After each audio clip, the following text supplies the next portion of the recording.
Hey guys, welcome back to another foundation review video.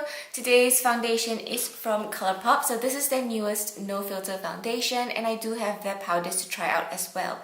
So you guys know I'm a huge ColourPop fan, so I had to get these when they launched and shipping took a while, so I just got this in the mail like yesterday and I already tried it on. So yeah, all I can say is that I'm quite impressed with the foundation so far, especially because of all the mixed reviews I've been reading on for oily skin, but I think this foundation is working out for my skin. So this is how the bottle looks like. It comes with a glass bottle and pump with a lock mechanism. So, I mean, there isn't a cap, so this lock mechanism is actually quite useful. And so there are stars all over the bottle and you do get 25 mils or 0.85 fluid ounces for $12. This is slightly less than what you would get with foundations. I mean, usually you would get 30 mils or 1 fluid ounce, but $12 for this is still pretty drugstore, I think.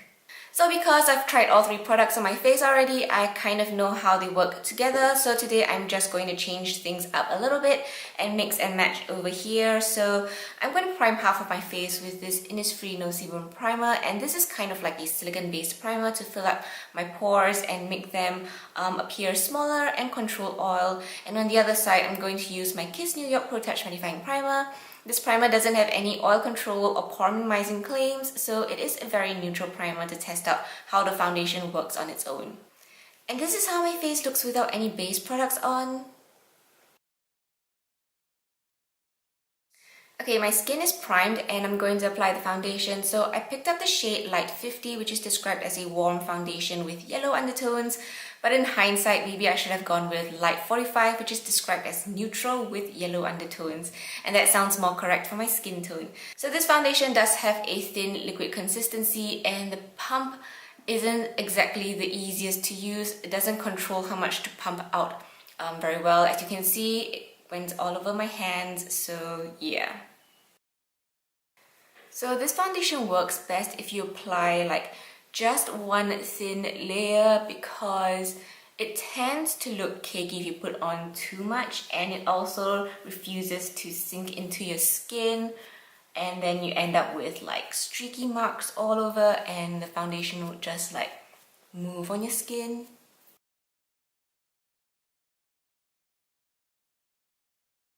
So this is how one layer of the foundation looks like on my skin. It definitely blurred out and minimized my pores, but I would say the coverage is more of a high medium, maybe slightly higher than like Maybelline's Fit Me foundation, because I can still see some spots peeking through, so it's not like a super high coverage foundation and it's not making my skin look like flawless. But this is definitely a matte finish foundation and it does dry down a little bit tacky, so if you let it sit for a while, the tackiness does go away. Now for the no filter setting powder, I did get the translucent one and I would say that I would appreciate a puff or something to seal up the sifter holes with, because I do not like the powders to get everywhere during storage. So yeah, that's something personal. And I'm going to set like one side of my face with the no filter setting powder and another side with the no sebum setting powder.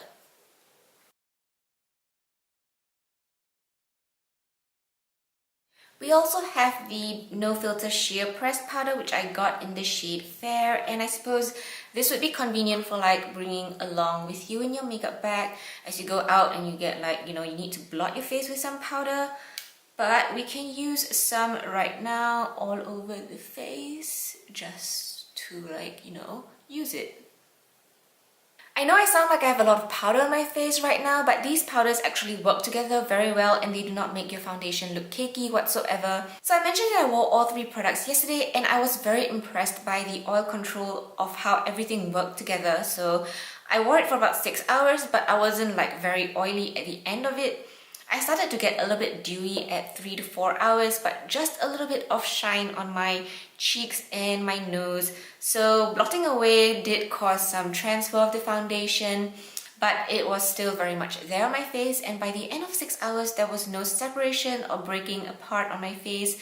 The only thing I noticed was that the foundation kind of sank into my pores and it looked like it was clogging my pores because it was kind of forming like oil granules in my pores, if you know what I mean. So today I'll be wearing this foundation for a lot longer and we shall see what happens, because 6 hours is a decent amount of time, but I know some of you wear your foundations out for a lot longer. Hey guys, so I didn't manage to check in because I ended up wearing the foundation for almost 12 hours, and that is a really long time to have foundation on. But by the end of the night, I still had a little bit of the foundation left, which means most of it had worn off, and it wore off mainly on my nose and on my chin quite early on actually. So I still had a bit left on my cheeks mostly, but it was basically gone. So with this foundation, I found the oil control to be pretty decent. I got a bit dewy on my T-zone at about 3 to 4 hours in, which is nothing terrible. I just needed to blot it down a bit and everything looked fine again. It was only at about the 7-hour mark where I started to feel the foundation feeling sticky and oily, and I think most of it was because the powders had worn off as well, so the tackiness started to, show up. So if you hate the feeling of stickiness and oil on your skin, you might need to bring some powders along with you in your makeup bag if you're planning to wear this foundation for a long period of time. Because right now I think this foundation is best suited for short periods of wear, maximum like 6 hours for it to look and feel good. This foundation does transfer, so if you blot, you will notice quite a bit of transfer on your tissue.